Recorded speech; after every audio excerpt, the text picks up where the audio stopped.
Jeff Saturday. I don't know. Thank you. Yes. Okay. Yes. Because that was my exact reaction. You were the first person that I found out Jeff Saturday was hired, because we were talking about Frank Reich, and then like 5 minutes later after we had started talking about it, you send Jeff, send Saturday, send, and I was like, huh? Yeah. And you're like, he just got hired as the head coach of the Colts, and I was like, you're joking.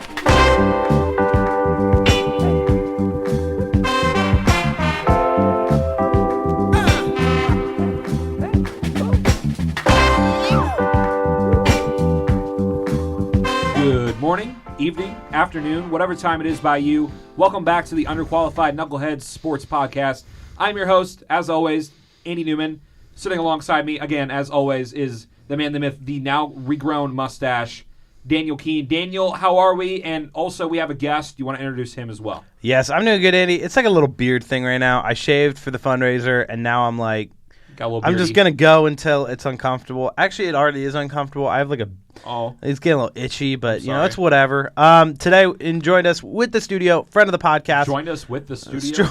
Joined us in the studio. There we go. Friend of the podcast, friend of the brand, for the brand, friend Mr. Bryce Dmyszewicz. Bryce, how are we doing today? We're doing just fine. I'm ready to talk about some good sports topics. I'm so appreciative of y'all having me on the podcast. It's going to be a good one today, boys. Of course. And also, I'm going to plug something that Bryce does I do believe it's Mondays now. Mondays from 2 to 4 on WCRD, Always Better Radio, 91.3. Bryce is the co-host of the Fantasy Express along with Vinny Monterano, and now I guess the Dylan Selke. Yes. The Selke spread. Vision. Yes. So head over there, watch that, listen to that. You can listen to it on the radio. We also have an Instagram page that goes up on weekly, so check it out. Fantasy Express is kind of a misleading name purely because they don't talk about it's not fantasy.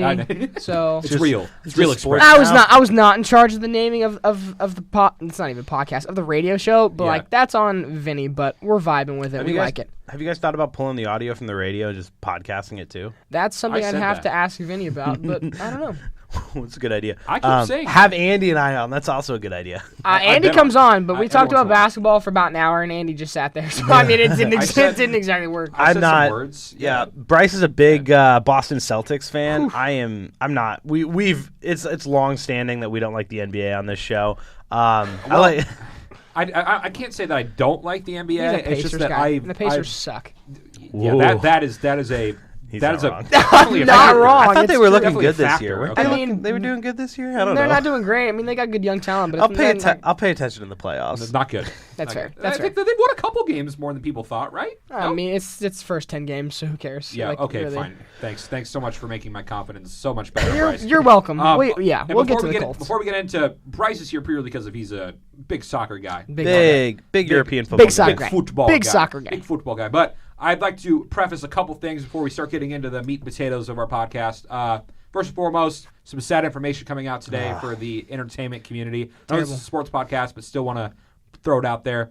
Kevin Conroy, iconic voice of Batman, really my childhood, something my dad and I really brought it over when I was little, and even my brother. Passed away today at the age of 66, so rip to Batman. Love you, appreciate you. Heart goes out to friends and family of Kevin Conroy and the whole Batman community.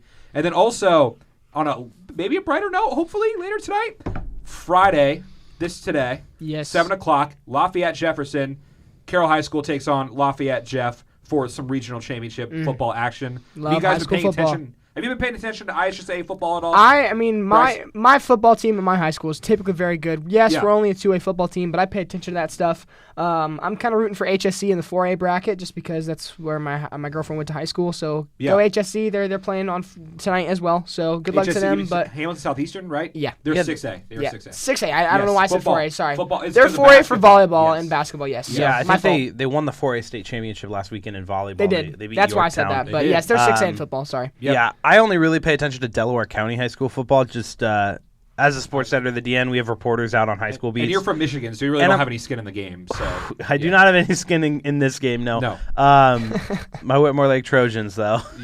I kicked for the high school football team. We talked about this last time. My school was so small that I had to go to another school to do it. But what? It was one of the. It was more it was my senior year, and I was like, I just want to try something new. It was really awesome. Dude, but kicking is fun. Kicking is real fun. Yes. And I was good at it because I played soccer. Yes. What are we talking soccer today? But go Carroll High School. But let's talk soccer. Yes, why are we talking soccer? Why is Bryce here? The World Cup. 10 days. 10 days away. 10 days. The greatest tournament in sporting history. The most watched sporting event every 4 years. Crazy. It's a little different this year. So World Cup 2022 Qatar. It's happening. And as an outsider for soccer, I do know one thing that's kind of has a gray cloud over this whole World Cup is its location. Dude, a gray cloud is an understatement. Yeah. There's a big thing. It should be discussed, and I highly recommend all of our listeners go read. I can put some articles about it in the show notes. But Qatar is hosting the World Cup, and historically Qatar has been subject to accusations of numerous human rights violations. Yep. Every time a World Cup is hosted, there is a lot of negative press that'll go around because there's a lot that goes into it. There's a lot that goes into building what needs to be built for the World Cup.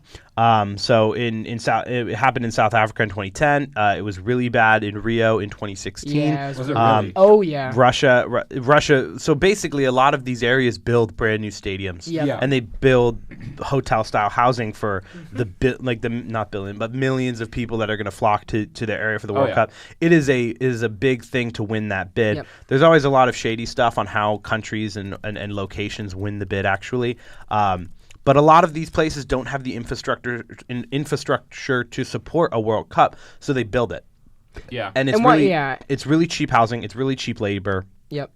So part of the reason why the World Cup is happening in November and December of this year is because Qatar is historically an extremely hot place, hot, humid area. Yep.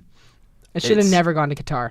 I don't think it should have gone. I'll to put it in perspective for you, Andy. Yeah. Let me talk about the cost. The past 3 World Cups, total. So South Africa that he mentioned cost about $3.6 billion in terms of total revenue to make it happen. 15 billion for Brazil, 11.6 billion for Russia. In Qatar alone, because they had to build every single one of their stadiums. Wow. Okay. It cost $220 billion. Holy! Where are they getting the money from?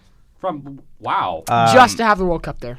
Yeah, I don't feel too qualified enough to discuss about the money part of it. It's freaking crazy. Just in perspective. I will legit. I think a lot of times I say I'll put it in the show notes and I always forget. But this is something that I will put a few of these articles in the show notes, and I highly recommend you go read this. And there's a lot of most of the teams are planning on doing some sort of peaceful demonstration before the games of something. So I know Netherlands is one of them. They came out pretty publicly talking about that. But the U.S. men's national team as well, the English national team, a lot of teams are planning on stepping out against this.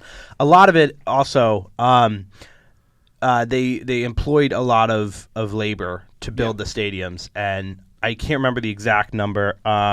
It was an unearthly amount of people that were subject to help build these stadiums and laboring for months on end just to make sure that this happens in ridiculous heat. It's just crazy. And then I'm sure it's going to just be like the Olympics where they're completely useless after these 10 15 couple weeks or whatever. I don't know. So the housing they're building is relatively cheap. If you look up a picture of the World Cup housing, they're like shipping containers. They're like shipping containers in these big open areas. It's really cool. It's kind of cool. It's kind of cool. I'll show you a picture. But The Guardian reported earlier this month. Earlier last month, reported that more than 6,500 migrant workers from India, Pakistan, Nepal, Bangladesh, and Sri Lanka have died in process of setting up the infrastructure for the World Cup since Qatar was awarded the World Cup spot. So there's ridiculous. a big gray cloud around it, and I think it's important that as fans watching a World Cup,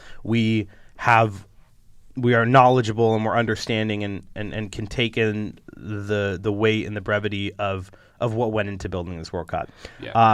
For a great example of a country that's equipped to host the World Cup, so in 2026, United States, Canada, and Mexico are going to come together to host the 2026 excited. World Cup. I will be going to lots of that those makes games. me really happy, but also we have think about how many stadiums we have in the United States. A bunch. I think it's mainly going to be LA. So SoFi Stadium is going to be one that's used, but that'll be there's massive stadiums. SoFi, I think SoFi is the final. The final will be in SoFi, I'm pretty sure. As far as I know. But I think it's I can't remember the locations, but it's like 3 across the United States and 2 across Canada and Mexico that will be playing. But the United States has. We will not need. I mean, there will obviously be things that need to be built and things that need to happen to There's produce a lot of revenue infrastructure that needs to be built in order to host a World Cup. But like this area, because there's so much sporting, there's so much. It's already a big not tourist area, but there's already a lot of ability to travel to this area, and we already have the stadiums.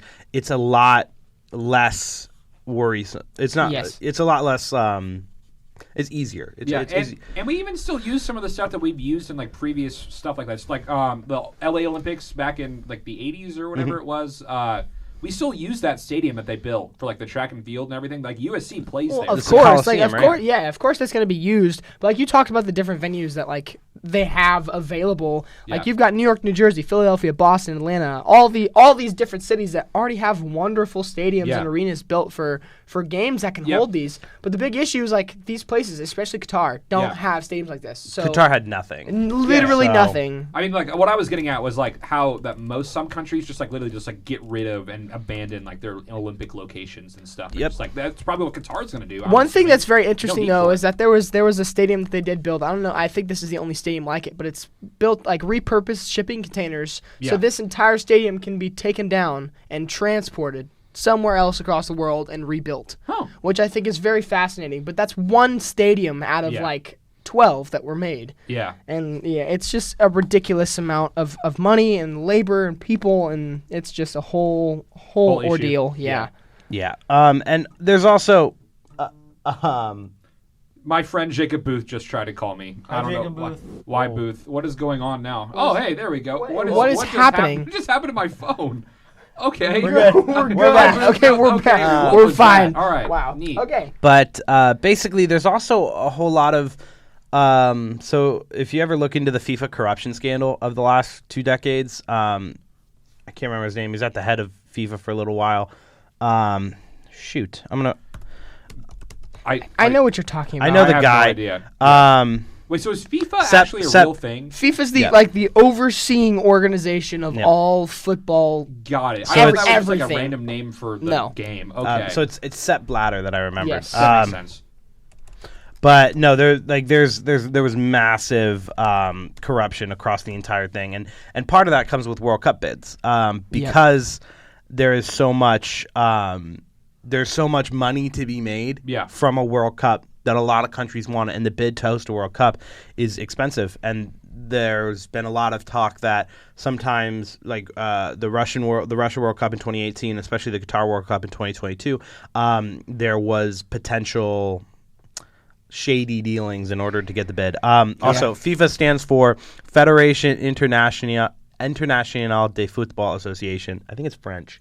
But it's legit. Yeah, it's legit. It's the governing body for world football. It's the big one. Either way, not to dwell on the negatives too much. Moving on. Some positives though. Oh yeah. There's a lot of positives. There are at the end a lot of the day, of positives. The World Cup is the best in the entire world, and I'm so happy it's happening in November this year because this summer I was super busy. Yeah. In 2026, when it comes to the United States, I'm not doing anything. I will literally be going to a bunch of games as much as I can. I don't care how much money it costs me. I'm going to games. I'm going to as many as I can. I'm going to games. I'm going to take the summer off and be like, hey, hopefully I'll be working press and I can just cover the games. So how long does the World Cup take? Like, how long will this whole process take? It's over a month. I think the first game is November 20th and the championship is December 12th. It's like right around a month. So basically there's 2, 4, 6. There's 8 groups. So Group A through Group H. 32 teams. 32 teams, and they play 3 group stage games. So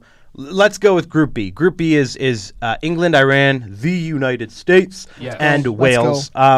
So basically, for Group B, United States will play 3 teams, all 3 of those teams, and whoever tops the group, who gets the most points out of the games, will automatically advance. The person who gets second, I think it kind of goes into a little bit of a playoff, but they will the team that gets second will first and second from every group qualify for the round of 16. Yes. That's pretty much how it works. Got it. And so every group, every team or every nation that finishes in first is matched up with a corresponding second place finisher from another group. Okay. And then it goes into a knockout stage where in the groups you've got 3 games that have no immediate consequence, but when you get to the knockouts, like if you lose, you're done. Yeah. Okay. So it's wonderful, and then I think the finals December 12th or something. Yeah. So it takes about a month, but it's a good month. It's a real good month. Non-stop football, and it's wonderful. Like there's like some games that are like. So something I should also mention: when a team hosts the World Cup, their team gets an automatic bid to play. So Qatar is the top of Group A. They were the first team to get into the World Cup because they were the host country. Yeah. Okay. So I'm assuming they're not very good. No. Or, yeah. No. So they're probably the worst team here. Okay. Easily. And the thing with that is, Qatar would not have qualified. It was highly improbable that Qatar would qualify for the World Cup. In 2018, Russia hosts. So Russia, South Africa, and Brazil were the past 3 World Cups.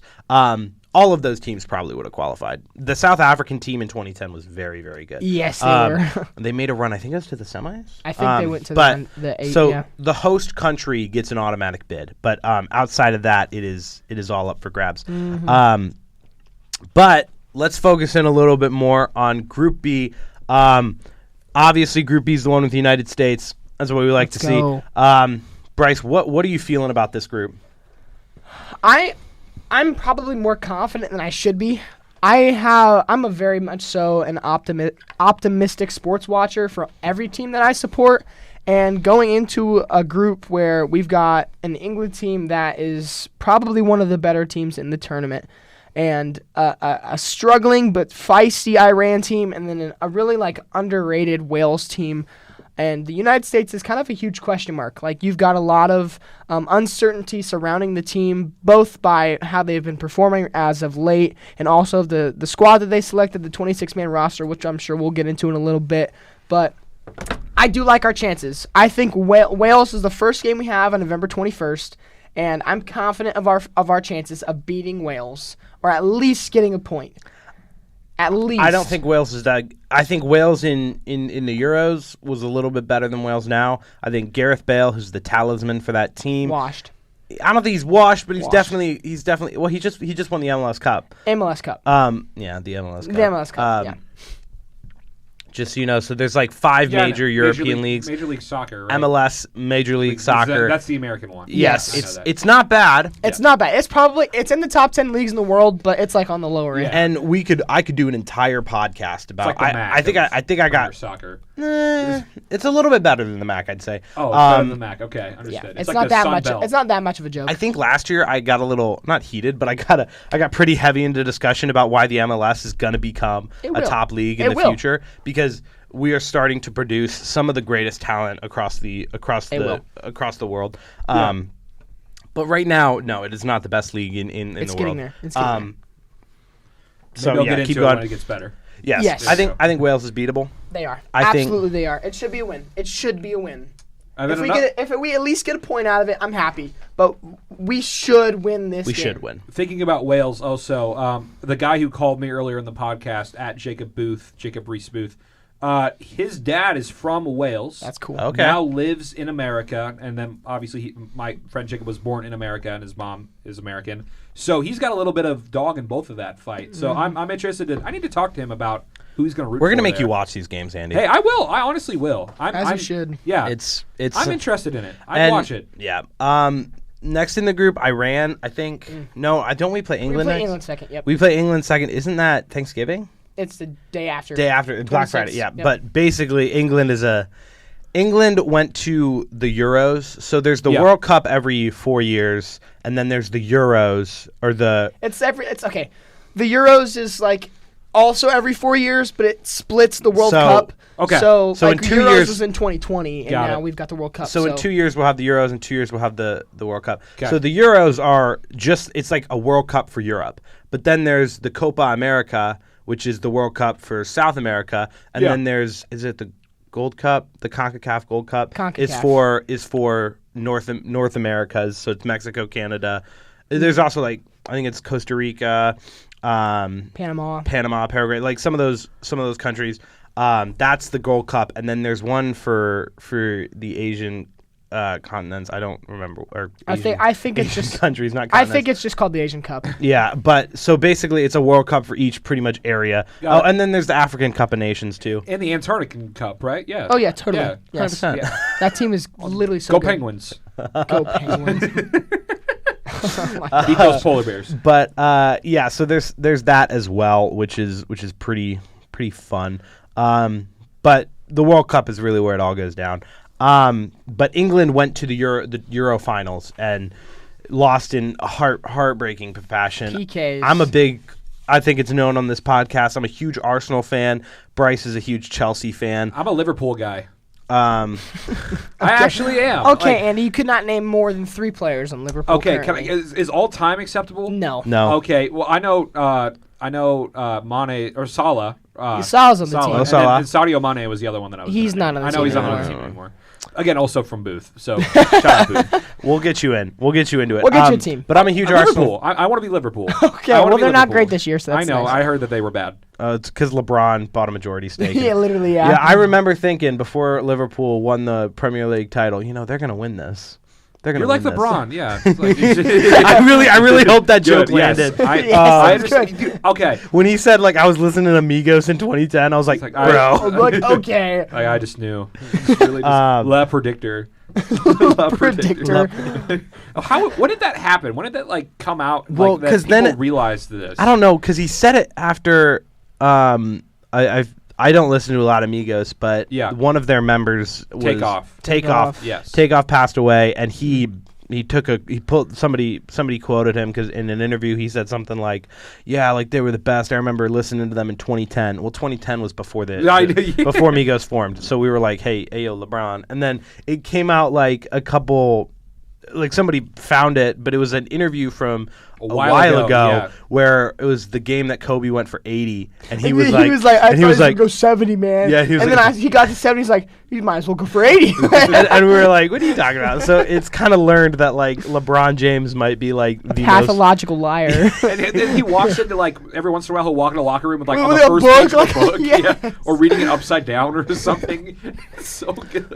It's fine. It's okay. That's so funny. Caleb Zuver, again, friend of the podcast, posted a tweet that got 16,000 likes on it. Happens to him all the time. I woke up on the morning of December 7th, 1941. I just knew something was off. That was. Oh my god. That was a little dark, but it really throws some shade at Mr. Le Predictor. Predictor. And also not LeBald. We did say he was LeBald on the podcast. That was no, fake. he's Le Receding. That's what he's doing.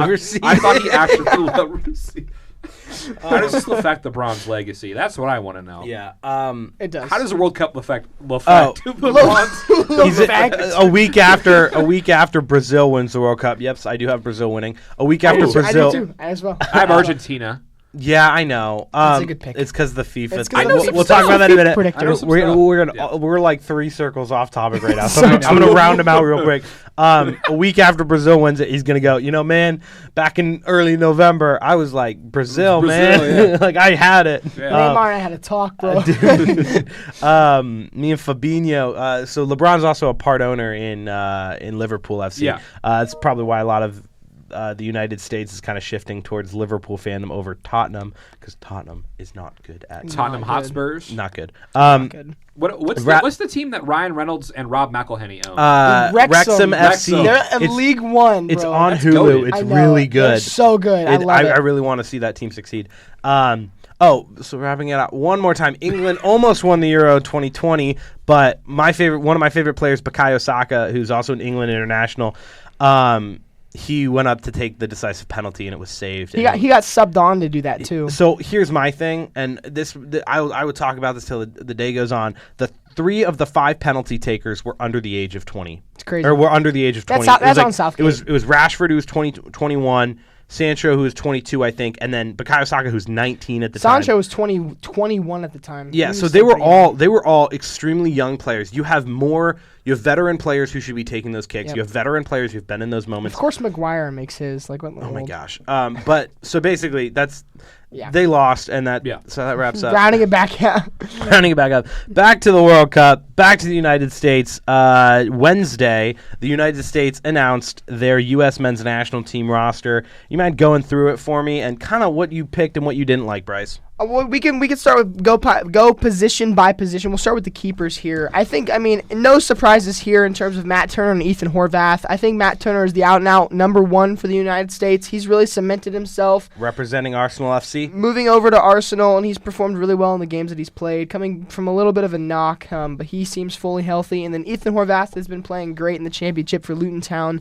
Doesn't surprise me there. Solid third string. He had a great performance in the Gold Cup when Zach Steffen, who got omitted from this list, was hurt. And then Sean Johnson, the real surprise here, I find personally, because Zach Steffen has been the number one for the United States for a couple years now, and Zach Steffen's been hurt with Middlesbrough on loan from Manchester City, and Sean Johnson gets selected. What are your thoughts? Didn't he get transferred? He left Man City permanently. I think he's somewhere in Germany right now. Is Steffen? Yeah. Steffen's on loan to Middlesbrough in the championship. I thought he wasn't still for Manchester City. No, he's on loan as far as I know. Oh, yep. No, he's on loan from Man City. But, like, what is he, 24, 25 now? I think he's 25. I know a lot of goalkeepers don't hit their peak till, like, it's like 26 and 30 is kind of the real prime years.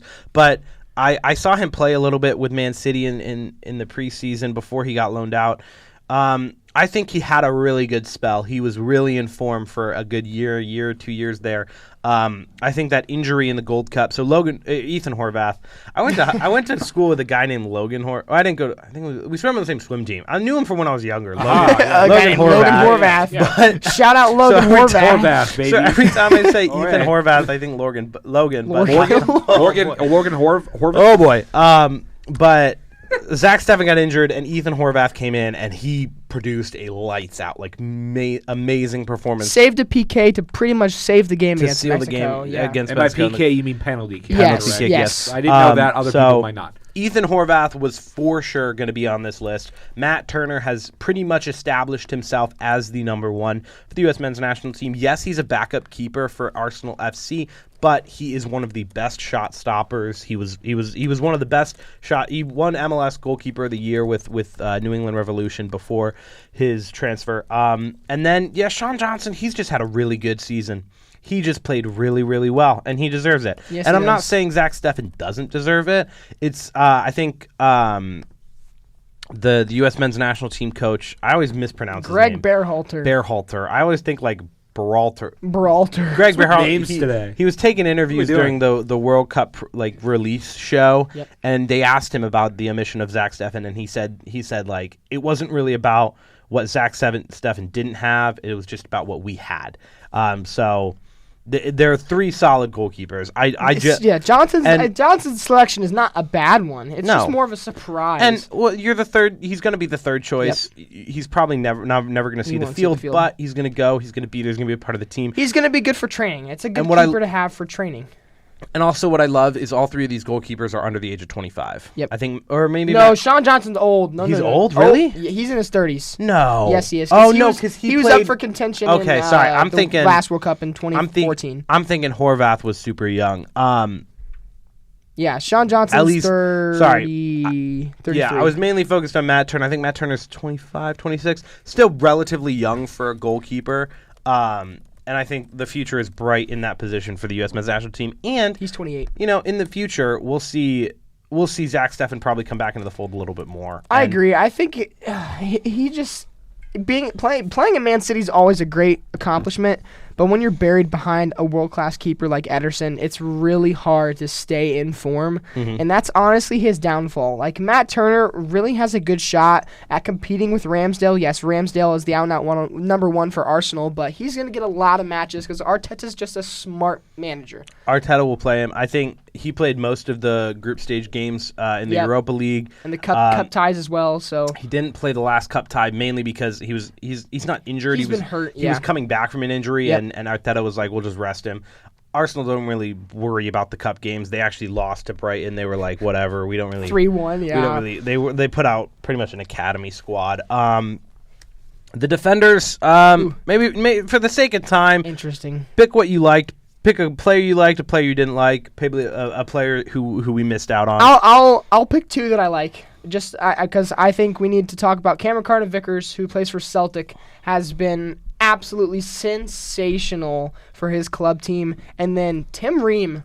I was praying that Tim Ream was going to be on this team just because he's captaining a decent Fulham team in the Premier League right now, and having him paired up with Anthony Robinson at the back, I think is going to be very good for this team. One surprise, Shaq Moore. Shaq Moore was probably the biggest surprise in the team besides one guy we'll get to later. Yeah, I'm surprised too. Shaq's on this team? Yeah, what the heck? Shaq, dude. Shaq himself? Shaq himself is on this Shaq team. Moore? There's a Moore version of Shaquille O'Neal? Yes. Oh, my God. This guy, I mean, Shaq Moore recently got transferred to Nashville SC, so I understand the pairing with Walker Zimmerman and maybe giving the right back a little bit of leeway if Serginho gets hurt, having a little bit of chemistry there with Walker Zimmerman, because Walker Zimmerman is absolutely going to start at the back.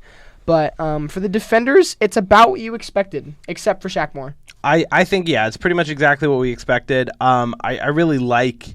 I mean, this wasn't... His spot in the team wasn't really up for contention, but Serginho Dest, he transferred away from Barcelona. On loan. Well, yes, on loan. He's at AC Milan. AC Milan right now. But basically, it's kind of understood that his time in Barcelona is not really... Once he goes back, he'll get transferred away. I think. Sure. I don't think. I don't think he's going back. But he kind of left for AC Milan, and a lot of people looked at that as a bad turn in his career. AC Milan is still a top European club. I think he's been playing pretty well there. He has. And I think what a lot of them want to see from some of these players, Shaq Moore, Aaron Long, Tim Ream. Especially Cameron Carter-Vickers. Like this is going to be a tournament where they're really going to announce themselves as, we are the next generation of the U.S. men's national team, and we're here to play. They are. DeAndre Yedlin was slightly a surprise for me. He's a little older, a little bit more. They needed some experience. They needed some experience. Who's been to the World Cup, who's also still very good at his position. I mean, Inter Miami was not a bad team this year. I don't think he'll start. That's kind of what I mean. He won't. Serginho is absolutely starting at the right back position. But I think he's also he's played out on the left in some. Anthony Robinson is the lock there. No, but I'm saying like Yedlin has the versatility to play out if he needs to be. Absolutely. Yeah. But a little bit older, but I like the veteran pick. Midfielders, I'm loving the Leeds United representation. Yes. Jesse Marsh over there doing a wonderful job with Leeds United. Bringing in Tyler Adams, bringing in Brendan Aronson. Both awesome, young, versatile, energetic midfielders, and I think they're really going to pump up this midfield at their first World Cup. I absolutely agree. The United States of Leeds is absolutely doing so well over in the UK. They're performing well. They're a feisty, scrappy team, and I think Aronson and Tyler Adams in the midfield are going to do fits for a couple teams that we play in the World Cup. But the big surprise for me was Christian Roldan. Same here, yeah. Yeah, thanks for your input, Andy. But Christian Roldan, I think he's just one of those expendable players that, like, you could put a lot of any type of player in that spot that he took up. Like, honestly, I personally would have probably had Sebastian Lletget over him just because I like Lletget in Berhalter's system a little bit more. I think he's kind of been out of form recently, and I think that's the main reason why he's not getting selected. But, I mean, it's not a bad pick. Christian Roldan is a great guy, and Berhalter uses him off the bench very well. He's that spark guy that comes in and can play lots of different positions like you talked about with versatility. But let's move to the strikers here, or the forwards more than the strikers, because this is probably the biggest shock of the selection. So, obviously, you've got Christian Pulisic, Jesus Ferreira, Tim Weah, the guys that aren't really surprising. Gio Reyna, Josh Sargent. These are guys that you knew were going to be on the list. You knew that they'd be there. And then you've got two guys that are kind of sticking out here. Jordan Morris, which... great story. He had 2 ACL injuries on the same knee. Wow. And comes back, and now he's playing in his first World Cup. That's sick. And this guy was like a star boy for the U.S. before he got hurt, and now he's actually playing in World Cups, which is awesome. But then Haji Wright, who's playing overseas in Turkey, who's in absolutely phenomenal form. He's got 9 goals and 1 assist in 12 games. And like, if you listen to the interview that you talked about at the selection show for Berhalter, he talked about Haji Wright in comparison with more of like the guys who were omitted in Ricardo Pepi and Jordan Pefok, and said that Haji is more physical of a type of striker that you have in this lineup, because Josh Sargent kind of got brought in for his experience overseas, playing in Norwich, playing very well for Norwich right now in the championship, and then Jesus Ferreira, who had 18 goals in the MLS and was on the best 11. But that physicality that Haji Wright brings, I think, is going to be a difference maker if he can actually get consistent time on this team, whatever that might look like. Yeah, and I think he picked enough to where he has a lot of tinkering to do. Absolutely. And I like that. I like going into a World Cup. I think the biggest lesson you have to follow in a World Cup is don't stick to a system. You have to be versatile. You have to change based on the opponent you're playing. And I think this is a squad that is very young, very energetic, and very versatile. You look at midfield. Tyler Adams can play 3 different positions. Brendan Harrison, Weston McKennie can play 3 different positions each. Pulisic plays out on the left more often than not, but he can be an all-out number 9. He can drop back into a central attacking midfield area. These players are versatile. I would like to note DeAndre Yedlin is the only member of this roster who has played in a World Cup before. Yep. 3 caps off the bench. Notably, the United States missed the 2018 World Cup in heartbreaking fashion. But here's the deal. No one has seen this team play in a World Cup in 8 years. 8 years. All of these players are brand new to the World Cup. The world has not seen the U.S. men's national team on the world stage in 8 years, and I think we're going to surprise some people. I'm ready. Not only are we going to surprise some people... I'm actually excited, yeah. Not only are we going to surprise some people around the world, but I think we're going to surprise our own fans. I think in 2014, and it happens every World Cup, the U.S., the support for the U.S. men's national team is like... waning. It's like surprise. It's like novelty. You go support the team at the World Cup and you watch World Cup games. Like the U.S. women's national team, there is following for that team. They're so good. They're so good. It has been a developed program. It is one of the better programs in the world when it comes to national teams. But not a lot of people get that with the men's national team. I think because there's a lot of fluctuation. There was a lot of disappointment in that 2018 qualification run where, losing out on qualification in heartbreaking fashion to teams that we should not have been losing to. Trinidad and Tobago. Like, come on. I do remember that. Yeah. Yes. Trinidad and Tobago, really? But 2-1. It was bad. I remember that. But this team is going to surprise its own country. We're going to realize how good this team is. And, I really hope I'm not regretting these words in a month. I'm excited. But I think we're going to surprise some people. And I think in 2026, the United States men's national team will look to be a powerhouse in their own World Cup. Agreed. I cannot agree more. Now, we're kind of running short on time, but I want to ask you one question, Dan. If you had to pick a starting 11 for the first game against Wales on November 21st, I want the formation... and I want the 11 players. So Bryce has to step out pretty quick here. You have a class? I do. I also have a class. But we'll talk a little. I did email her, so I will gladly stay. Here, hold on. Well, yeah, I can stay a little bit. I'll show up a little late. Yeah, here. Say less. Here, but because I want to talk the big Colts thing. Wait. I want to talk. Yes, but I want to hear this first. First. So real quick, my roster. Okay, so it's Matt Turner, obviously the starting number 1. Serginho Dest on the right. Center backs is tough. I like Tim Ream. I don't want to say pair the Fulham players together, but I think they have a great connection and they play together day in, day out on what has been a very, very good Fulham team in the Premier League this season. So I'll stick with Tim Ream and Anthony Robinson. And then out on Walker Zimmerman, I'm assuming as well. You didn't say Walker Zimmerman, but what'd I say? You didn't say a second center back. That's why I asked. Oh yes, Walker Zimmerman. Okay. Sorry. No, you're fine. No, I said Tim Ream and then Anthony Robinson on the. And then all you said was Serginho. So oh, sorry. Yeah, fine. No, Walker's. Oh yeah, in the come middle. On, Dan. Come on, what Dan. are we doing? So sorry to reiterate. Let's go. Dest, Anthony Robinson on the left, Tim Ream, Zimmerman in the middle. I think there's plenty of stuff to kind of shift around. I think Cameron Carter-Vickers will get playing time in this World Cup, but that is my starting 11 in there. The midfield, I think we should be playing a 4-3-3, but more of a 4-3-2, 4-1-2-3. Yes. So I want a holding midfielder in front of that back four, and that's going to be Tyler Adams. Absolutely. Then I like Weston McKennie and Brendan Aronson playing that pivot. Agreed. But I could totally see Musa, who we didn't really talk about a lot in the roster, but he's lighting it up with Valencia in La Liga. So good. Very, very good player. But I think it'll probably be Brendan Aronson and Weston McKennie playing that pivot. Then it's based on kind of what the positions are available. I would say Pulisic on the left, Josh Sargent up the middle, Gio Reyna on the right. Wow, you started Josh Sargent for the first game. I think it could be up in the air between Tim Weah and Josh Sargent, but I think Ferreira starts the first game. Do you really? The only reason I say that is because Berhalter favors him for some reason. And I think that Josh Sargent is almost a guarantee to start against England just because of what Berhalter said about having experience against English competition. So I think he gives Ferreira a run for a start in the first game, but I think Sargent will break in for the next two and then be that starter for the next couple of games. How different is your starting 11, or is it pretty similar? It was very similar. Like I definitely agree with Brendan Aronson and Weston McKennie in that swinging midfield right there, being able to take the attack but also come back in defense, because Brendan Aronson has one of the highest work rates in the world. So just to have that guy in your midfield it's hard to beat. And I think we missed talking about it again, but the big left out, Ricardo Pepi.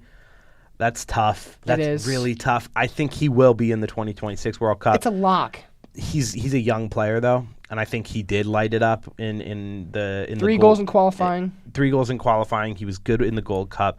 I honestly disagree with the pick a little bit. I think he should be on that plane.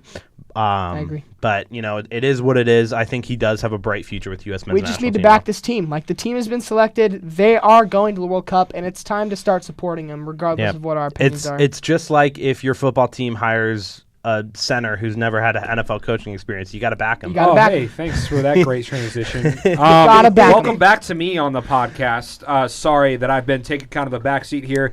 Great information from both of these guys about soccer. It's just not my thing. Maybe I'll get into it a little bit more here with this World Cup. I'm excited to see what's going on.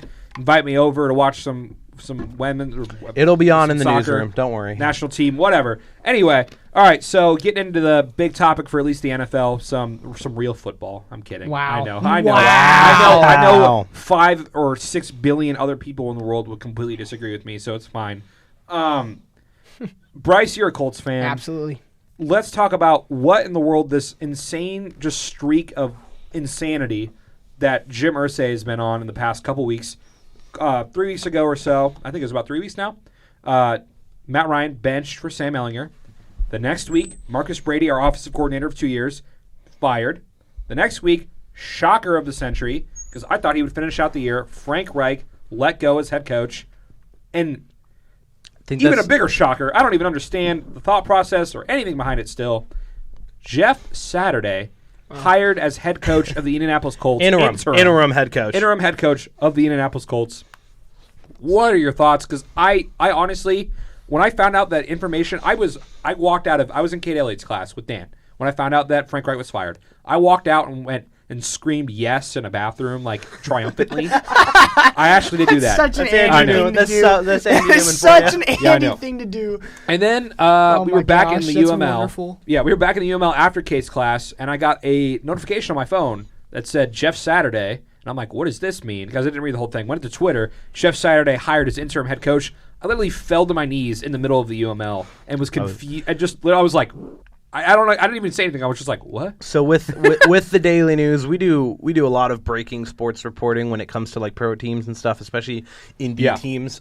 So like when I think there was a trade that happened with the Pacers last season, and we pull Associated. The Halliburton trade. Yeah. So we pull Associated Press and we just put it up, and it's breaking news, and we like to cover stuff like that. Yeah. So I'm walking into the newsroom. We're talking about the Frank Reich news. I'm sitting down. I'm writing the AP. I publish it. I put it on socials. I sit back. I put my feet up on my desk, and I hear Andy go.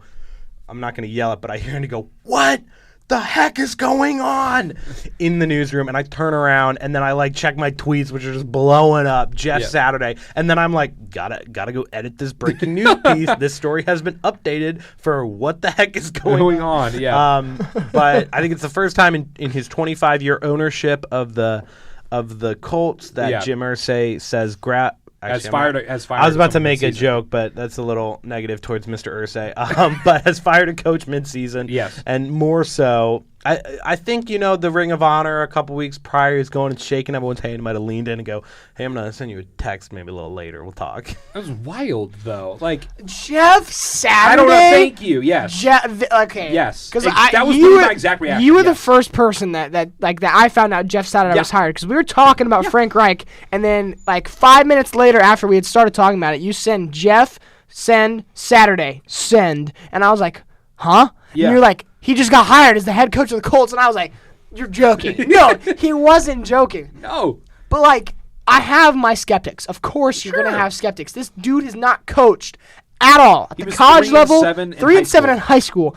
What? No college experience, no NFL experience. But this dude in his interview, rallied the troops. He did. What in the world? I'm hype. I am hyped for it. I have no idea what's going to happen. I have at all. Very low expectations for this, but I'm excited about it. No. I don't care if he doesn't succeed. I don't care if it's a huge success. I just want to see Jeff Saturday in action. I'm so excited. It's crazy. So, in his his press conference, the second one that he had after Jim Irsay said a bunch of stuff about not knowing how to make sausage and we're not flying to Mars or whatever the heck else he said. I don't even really know. Dude is off his rocker, but I love it in the same way.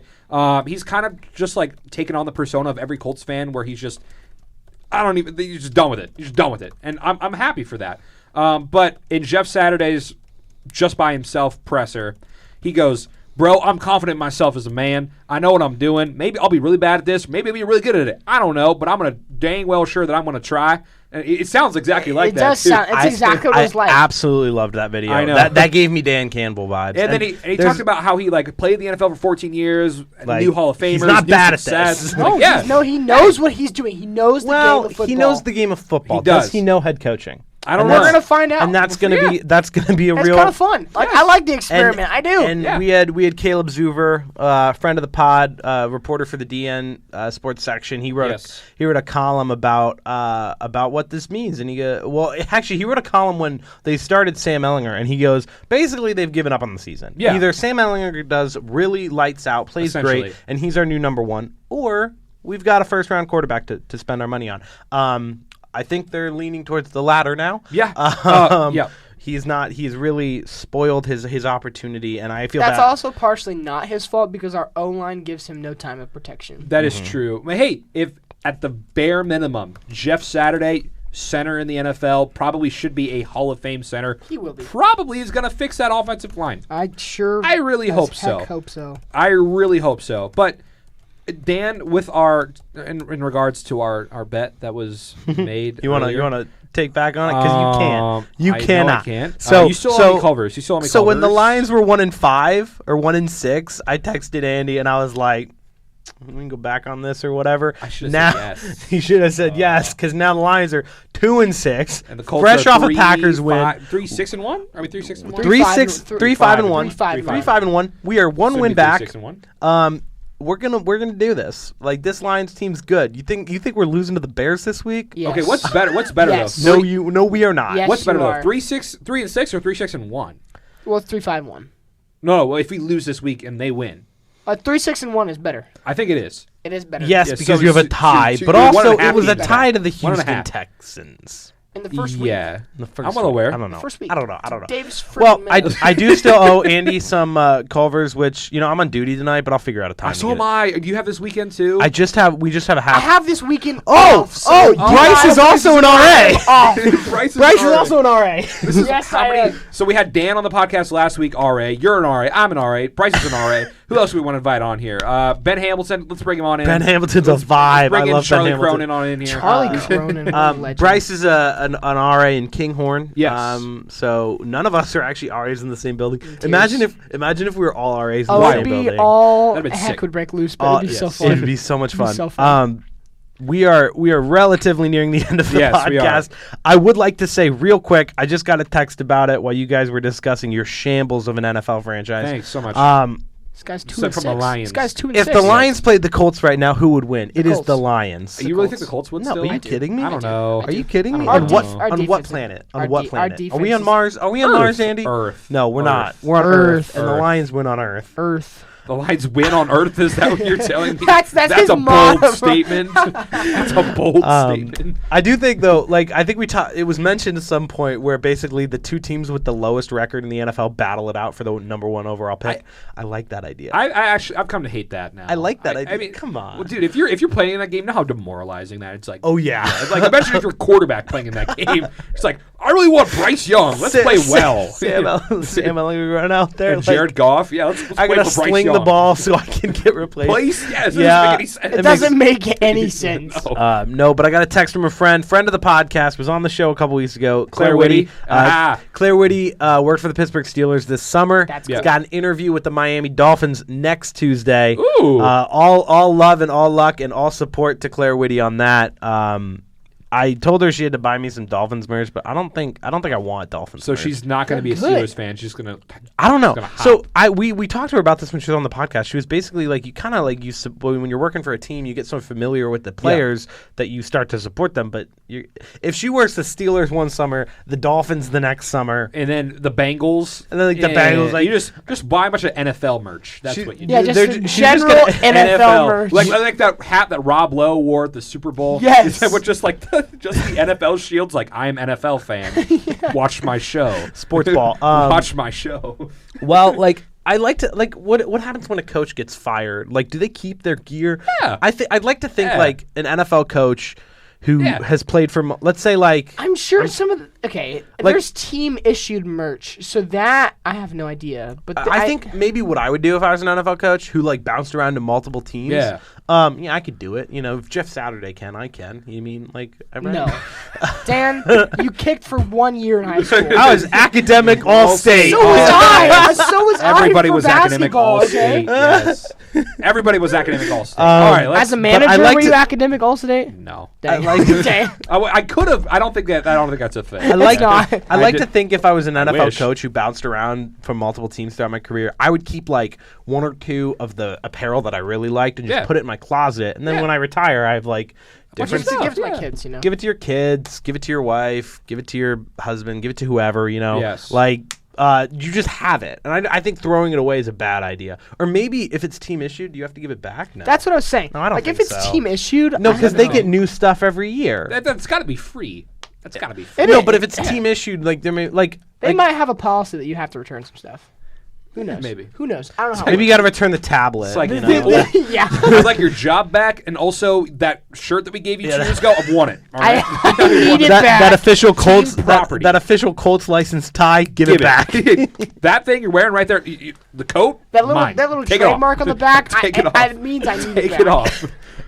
No, but I do aspire to live like Andrew Newman and have like aggressive amounts of merch for each team. And I ordered Bryce right now. Bryce is wearing a bunch of Celtics full Celtics stuff. gear. Yeah, Celtics playing tonight. Celtics playing tonight. Oh yeah, I got the general NBA stuff. Yeah, I know. You got the general NBA pants. I am basketball fan. Yes, but yeah, the Celtics play the Nuggets tonight. But that's besides the point. Yep. But is that the end? I think that's all we got for today. Bryce, I really appreciate you coming on. Please let me come on more. Yes. Please. Yeah. Hey, we need to maybe end of the World Cup or end of the World Cup. Bring it back towards the end. We'll do. Yeah. Maybe we'll do one after the group stages. There we go. There's the knockouts. Yeah. Okay. I want to do. We'll have a little bit more to talk about in that realm. There. Yeah, this is you have studied. You will have watched games. Sure. We'll have you input. But I want to do like a large podcast. I want to do a podcast with like 6, 7, 8 people. With Zuver, and Greer, get freaking Joey, Joey Moore, Vinny Marano, like the folks, like John Kleemeyer, like get everyone on. Logan Salisbury. I mean, we are Ball State's premier sports podcast, so we should do like a live. We should do like a live from Emmons Auditorium. Yeah. Bring in Drew Plitt. Yeah. Drew Plitt needs to come back on when XFL starts. That's true. If we can get Drew Plitt back again. Shout out Drew. Starts, do you think he listens? Drew, are you listening right now? Send us a text if you're listening. I interviewed you last year. Cool. Drew is an awesome guy. Cool dude. I would like to say I can confidently say every person we've had on the podcast is a genuinely amazing person. That is true. We don't really invite. Thanks, Dan. We don't invite losers on this show. Maybe we shouldn't have Joey on then. Maybe we shouldn't have Joey on then. Oh my God! Just random shade to Joey Moore gosh, at Joey. the end. I love right you, Joey. At the end. I love we you, love Joey. you, Joey. You know We love you, Joey. Joey. All jokes aside, thank you as always for joining us, Bryce. Course. Thank you all for listening. Go Carroll Chargers. Go Carroll Nathan Newman and Chargers. the Goats. Go Lions. Yes. Go Celtics. Go Colts. Yep. Make sure you Go follow Lions. us on socials. We'll drop Bryce's socials in the show notes, and we'll see. Why do I have to whisper? Do you have to though? I don't know why. See you next week. See you next week.